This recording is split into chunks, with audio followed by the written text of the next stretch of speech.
Hello! Hindi ko alam kung natatandaan niyo pa. Mula noong mag-umpisa ang pandemic or ang pandaigdigang pandemic noong 2020, yung mga disasters like lindol, pagbaha, iba't ibang uri ng mga sakuna.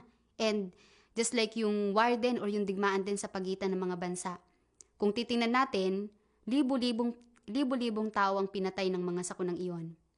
And napakaraming tao yung kumbaga iniisip nila na bakit ganun? Ano nang nangyayari sa mundong ito? Yung ibang mga tao, sinasabi nila na pinaparusahan na daw ng Diyos ang sangkatauhang ito. Tapos yung iba naman sinasabi nila na hindi ba ang Diyos ay mapagmahal at maawain? Bakit hindi niya pinoprotektahan at inililigtas ang mga tao? Pero sa katunayan, ang pagbagsak ng mga sakuna ngayon ay hindi lang pagpaparusa, kundi paraan din ng pagliligtas sa sangkatauhan. Siguro iniisip nyo, bakit kaya nasabi na ganun? For example, pamilyar ba kayo sa Sodoma at Gomora? Tingnan natin kung ano ang nangyari noon. Nung time na yon, yung mga tao sa Sodoma at Gomora ay umabot sa rurok ang kasamaan. Noon, sinadya ng Diyos na wasakin ng mga lungsod na iyon. Pero bago iyon ginawa ng Diyos, nagpadala muna siya ng 2 anghel doon para balaan sila. Pero sa halip na magsisi, yung mga tao sa Sodoma ay hinangad pang saktan yung mga anghel.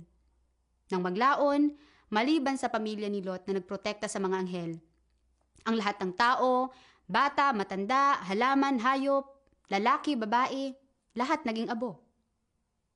Sa gayon ding paraan, ang mga tao sa Ninive ay tiwali kagaya ng mga taga-Sodoma.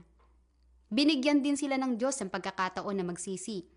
Noong time na yon, ipinadala ng Diyos na Jehovah si Jonah sa lungsod ng Ninive para ipahayag ang nalalapit na pagkawasak ng lungsod.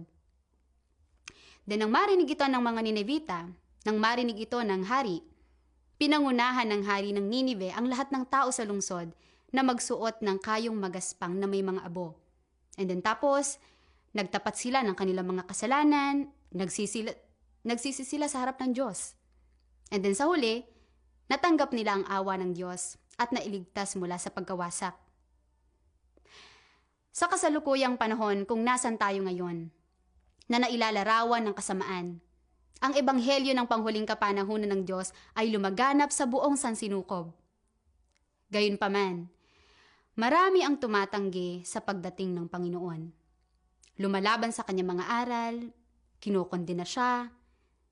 Ang pagtugon ng Diyos sa gayong mga tao ay magdala ng kaparusahan at pagkawasak sa pamamagitan ng iba't ibang sakuna. And kasabay nito, ang mga disasters na ito, yung mga sakuna na yan, mga lindol na iyan, nagsisilbing paalala din yung mga yan. Naguudyok sa mga tao o sa sangkatauhang ito na lumapit sa Diyos, magsisi para matanggap ang awa at kaligtasan niya. Ito ay dahil ang disposisyon ng Diyos ay matuwid o righteous. Alam nating lahat yan. Naglalaman ng pagiging maharlika at puot. Gayon din ang pagmamahal at habag. Basahin natin ang ilang salita mula sa Diyos. Ang habag at pagpapaubaya ng Diyos ay talagang umiiral. Ngunit ang kabanalan at pagiging matuwid ng Diyos kapag pinapakawalan niya ang kanyang puot ay nagpapakita rin sa tao ng panig ng Diyos na hindi nagpapahintulot ng paglabag. Kapag kaya na ng tao na sundin ng ganap ang mga utos ng Diyos at kumilos alinsunod sa mga kinakailangan ng Diyos, masagana ang habag ng Diyos sa tao. Kapag ang tao ay napuno ng katiwalian, pagkamuhi at pagkapuot sa Kanya, napakatindi ng galit ng Diyos. Hanggang saan ang tindi ng kanyang galit? Mananatili ang kanyang puot hanggang hindi na nakikita ng Diyos ang pagsuway at masasamang gawa ng tao.